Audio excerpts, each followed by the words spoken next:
I think that what it seems to me in terms of like what did happen, that they almost now are too complex in the way that they're categorized. And my fear is, on the one hand, I like how the DSM and APA is saying, yes, we acknowledge the complexity. And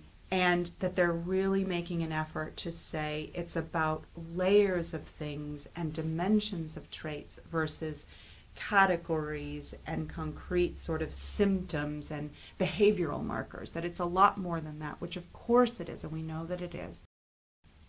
But that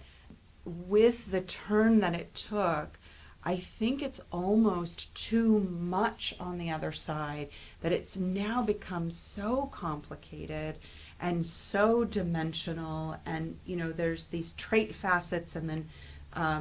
underneath these main trait facets there's 7 other trait facets, or 7 to 10, that they all get categorized in a certain way that people aren't going to have time for that. People are stressed out in the clinics that often end up using this book, and that they're just going to default back to the categorical way of thinking about it, and so that it's not going to get taken up in a more graded. That would be my biggest criticism of the way that I understand where personality disorders landed in December, in terms of having the 6 main